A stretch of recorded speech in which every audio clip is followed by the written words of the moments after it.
review.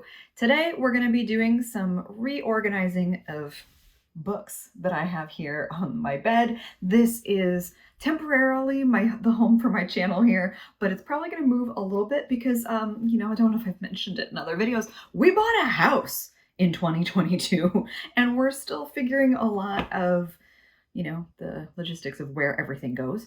But for the sake of getting this channel back off the ground, which I have been desperately wanting to do, we're going to do some reorganization today. And specifically, we're going to be talking about revamping my priority shelf. Now, you've probably heard me talk about my priority shelf in my old setup where I had like the desk and the shelf extended beyond the range of the camera. Well, today we're going to be talking about my priority shelf, and it's going to be this thing over here in the corner. And I am going to have each shelf represent one of my priorities or goals that I'm trying to accomplish in 2023. So I want to think about this as like a way to constantly check up on my priorities and goals. I think calling them goals outright has really put a lot of pressure on me, too much so in the past that I've ended up just like dropping them and not committing to those goals at all. What we're gonna do is call them priorities because priorities are more fluid, they change, and I'll check in with you throughout the year to talk about what those priorities are, how they're changing, why they're changing as that all happens, and that will be reflected back here on this shelf. So I have 5 because, well, it's a nice number, but also there's 5 shelves. So it just seemed to make sense. And so I will tell you what all 5 of those priorities are, and then I will put the books that I've chosen to prioritize on each of those shelves. They're all kind of interconnected, so it's not that one thing can only go on one shelf. But I just thought it was a fun system, and it would be a really cool way to visualize everything that I would like to do in the year of 2023, and I can keep making changes to it. I'm not going to feel stuck that way. So I hope it's a system that works for me. Realistically, this is probably always going to be a priority for me because it's something that brings me joy, but it's also something I'm very passionate about. But that is going to be reading diversely, and I think that comes as no surprise. A lot of people say that at the start of a year, and I really want to fully commit to it. For example, I'm going to call myself out. Last year, I only read 1 book by a Latine or Latinx author and only 1 book by an Indigenous author, and that really bothers me that I let that slip through. So I'm going to be paying much more attention to those kinds of factors when I think about what books get prioritized in my life. So not just prioritizing diversity in terms of representation of the author's identity, but also the characters that I'm reading. And that will be represented in just like racial and ethnic diversity, neurodiversity, body diversity, LGBTQIA+ diversity. I want to read broader and just really continue to expand my worldview, my mind, and lift up authors within this community, no matter what genre that crosses. So here are the books that are going to help me accomplish priority number 1 for read more diversely. I'm just going to go through title and author name, and then to the best of my ability, I will try to speak to the diversity I believe the book has, but obviously I haven't read these yet, so I may be wrong. Please feel free to give me additional information in the comments if you have it. I have this beautiful special edition, Illumicrate edition, I believe, of Babel by R.F. Kuang. Really excited about this one because I haven't read any of her before. I also know that she's a grad student, and I feel that recovery in my bones. So I want to support her for a multitude of reasons. I don't know about what the diversity will bring in the book, but R.F. Kuang is an Asian author, and so that will be part of that. Okay, and then I have Witches by Brenda Lozano, who is a Mexican author, and this is translated by Heather Cleary. Then some books I wish I had gotten to last year, and that's We Free the Stars by Hafsa Faisal. Then for Indigenous representation, I really wish I had gotten to this last year. I genuinely meant to, but Firekeeper's Daughter by Angeline Boulay. Prioritizing this one this year for sure. Another one I wish I had gotten around to last year was Iron Widow by Jiran J. Zhao. This, I believe, has bi or pan representation, and I believe the author is Chinese. I will have to double check myself on that, and if I'm wrong, I'll leave it somewhere here. There may be some other elements of representation, but I know there's LGBTQIA+ characters in this, and this is a cool little sci-fi. But Persephone Station by Stina Licht? Maybe I put you Let's see. Then I have No Gods, No Monsters by Cadwell Turnbull, another book I meant to read last year. Both the author and the main characters in this are Black. This one I picked up at the tail end of last year, Siren Queen by Nhi Vo, Asian American representation. This sounds amazing. I always wanted to read this author, and it's a short one, which I need to read more short books. They bring me an immense amount of satisfaction. But P. Djeli Clark's The Haunting of Tramcar 015 looks really cool and looks like a really great read. I don't know much about the actual story other than what the back cover told me, but I know the author is African American. And then last but certainly not least for this shelf, I'm going to include TJ Alexander's Chef's Kiss. This is an LGBTQIA+ romance, and the author uses they, them pronouns. I do want to take a minute because I did just say, hey, I want to read more diversely. You are going to see some books in this video that are published by HarperCollins. Now, for those of you who are deeply embedded in the community, maybe you've already heard about this, but if you haven't, I want to share with you why that's worth talking about right now. So the HarperCollins union workers are currently on strike. As I'm filming this, they've gone over 30 days without hearing from HarperCollins, but the union workers are striking for diversity initiatives and fair living wages because they are struggling to make rent, and they are not being paid fairly for the hours and hours that they commit to making books that we all love so much. Both of those things are really important in my mind, and they're also intimately interconnected because this is undeniably going to have stronger impacts on any marginalized identity group, whether it's the workers themselves or the authors who are going to benefit from these diversity initiatives or suffer without them. So it's not that I won't be featuring any of the authors published through HarperCollins, which, P.S., as a huge romance reader, includes things like Harlequin and Avon books. So they will all still be seen here, but I want to make it really clear that I stand with the union workers in this instance and encourage you to do the same. So that's my moment of solidarity. I will leave links below to their Instagram where they distribute a lot of information. And I'll also leave a link below for you to go sign the Solidarity Pledge if that's interesting to you. It costs you nothing. It requires nothing of you except your e-signature, and it will hopefully help bring HarperCollins to the table. That's also relevant because priority number 2 is to read more romance in 2023. Oh my gosh, I realized I need romance in my life. But that also means being honest with myself about how much I enjoy romance as a genre. I love my TBR game, Litland. I know you all do too, but that means you're going to be seeing a lot more romance within both my TBR game, the content I'm producing, because I was holding myself back from a lot of that in a unneeded desire to prove that I was reading more genres than just romance. I don't know where that expectation came from, by the way. It was all up here. We're dumping that. I will read a lot of different things, but you're going to see so much more romance content from me here moving forward in 2023 because it's the kind of stories that make me happy to read. Read more romance. That's what we're up to. And these are the books that are going to help me accomplish priority number 2. We're going to go through these a lot faster. I have 3 Kennedy Ryan books here because I really want to read more from this author. So I have the first book in the All the King's Men series, The Kingmaker. That one's definitely going on the shelf. I'm going to try to double stack these. We'll see how that goes. I may be being greedy. Part of the Hoop series, I have Long Shot. And then I have her newest release, Before I Let Go by Kennedy Ryan. I'm really looking forward to this one. Then I would like to continue with this series, Briar U by Elle Kennedy. This is The Dare. A Lady for a Duke by Alexis Hall. Then I have The Heart Principle by Helen Huang. Ooh, I got a copy of this little fan art. It's so cute, so I've just left this in here. The Roommate by Rosie Danon. The Accidental Pinup by Danielle Jackson. After Hours on Milagro Street by Angelina M. Lopez. Radio Silence by Alyssa Cole. The Princess Trap by Talia Hibbert. I need to kind of hold these up until I get some more books in here. Oh my goodness, I need to put some things up here to make sure that they stay where I leave them. Otherwise things are very precariously balanced, and this will happen. For the Love of April French by Penny Ames. Rhythm, Chord, and Malachim by Mariana Zapata. It Happened One Summer by Tessa Bailey.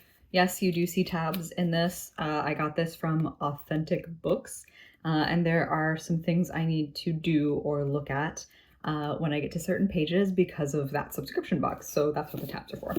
The Gentleman's Book of Vices by Jess Everly. Shipwrecked by Olivia Dade. People We Meet on Vacation by Emily Henry. Waking Olivia by Elizabeth O'Rourke. And then Kerrigan Burns, The Duke with the Dragon Tattoo. All right, priority number 3 is read more from book boxes. Again, I've mentioned my TBR game, Litland. That's still going strong. You've probably already seen January's Litland by now. But I need to have at least one book a month that I am reading that comes from my book box backlist because I love book boxes. I love them.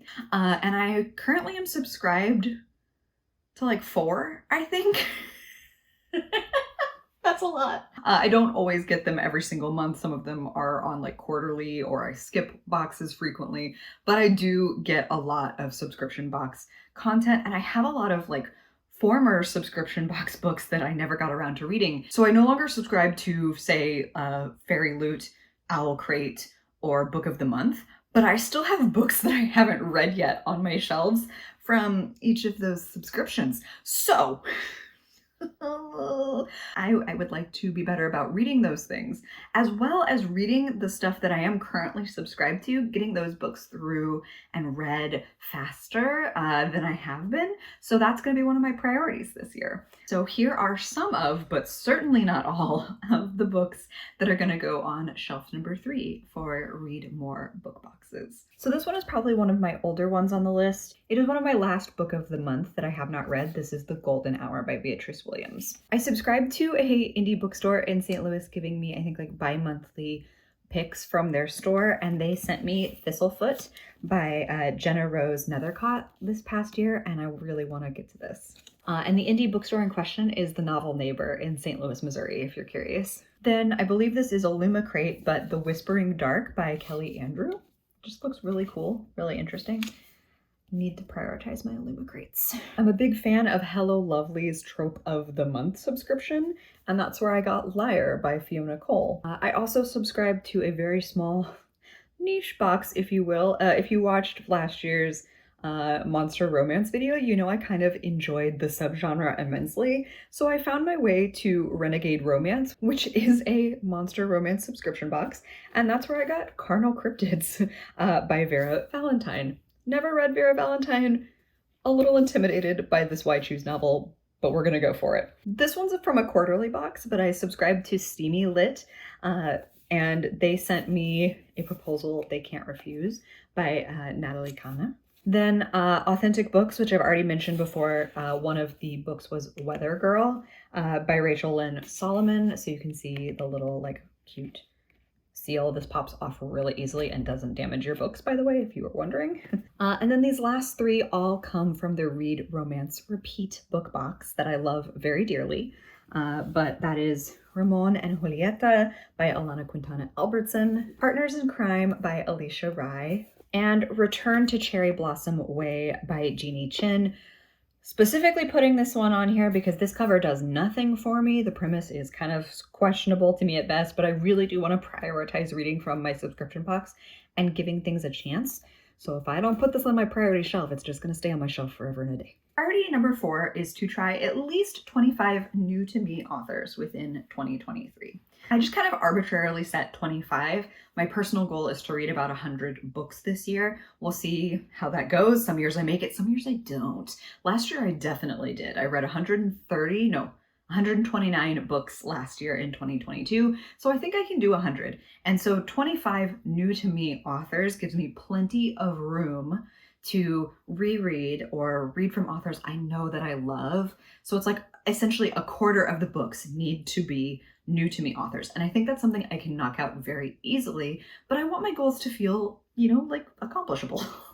25 new to me authors, and specifically, I need them to be from my physical collection because I can knock out 25 new to me authors, no problem, from my library or my Kindle, but I really want to focus on making sure that I'm reading the authors that I've purchased, that I've actually spent money on, as well as also getting to new authors in digital formats as well, not counting them out. They're just not going to count towards that number of 25. So these are the books that are going to go on shelf number 4 and help me to read 25 new authors this year. Bone Orchard by Sarah A. Mueller. The Wolf Den by Elodie Harper. Yesterday is History by Kosoko Jackson. Aisha at Last by Uzma Jalaluddin. A Duel with the Vampire Lord by Elise Kova. A Broken Blade by Melissa Blair. The Fastest Way to Fall by Denise Williams. Grandmaster of Demonic Cultivation by Mojang Tongshu. Gonna give this one a try. The Diviners by Libba Bray. Quarrel of Crown and Pearl by Mara Rutherford. Promise of Darkness by Beck McMasters. Oh, McMaster, no S. Eleanor Oliphant is Completely Fine by Gail Honeyman. And Claire Legrand's Furyborn. Last but certainly not least is priority number 5. And this one I've kind of set the bar low because I know myself. I know myself very well. Priority number 5 is to try to finish 5 series this year. I am chronically in the middle of series and then I'm just like, oh, I'll get to it. And then like 3 years have gone by and I can't remember shit that I read. Finish at least 5 series this year. And if it's a ongoing series that isn't complete, then I would like to at least get caught up to what's published in 2023. So with this shelf, I have a lot of options I could do, but I've specifically just pulled books from 5 different series that I think I can knock out this year. And so that'll be like probably more than any other shelf that I've got a bit of a hit list of things I'm going to accomplish this year. So here are those books from those 5 series for priority number 5. Nobody's Princess by Erica Ridley. This is book 3 in the Wild Winchester series. This is me getting caught up to what's currently published by the time I'm filming this.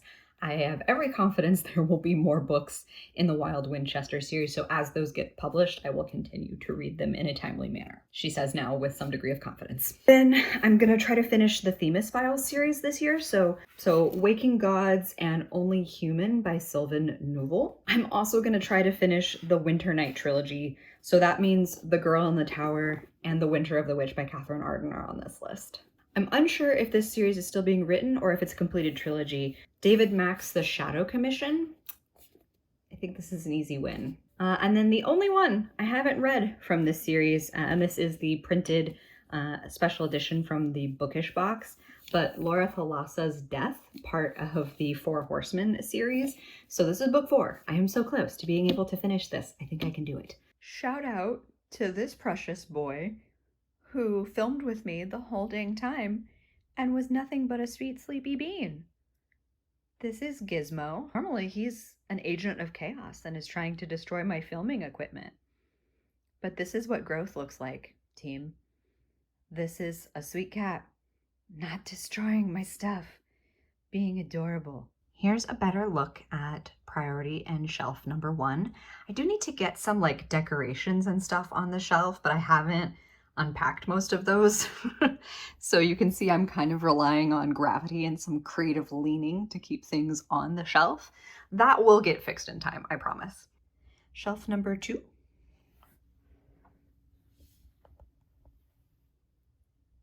can see some of our other picks back there. Shelf number 3. Here's where it gets a little complicated because it's getting down lower to the ground. But here are my new to me authors. I've got some room on this shelf actually, so maybe I'll add a couple more. I also have room on this shelf on the bottom here, so I might fill in a couple more series just to give me some more options. But these are the ones I'm definitely going to try to conquer this year. Thanks for spending some time with me. I hope you have a fantastic reading day, and I'll see you in the next one. Bye! Hold on, girl, now wait just a minute. I've got something to say, you should hear it. Oh, I'm happy to make time for your feelings, but you have to admit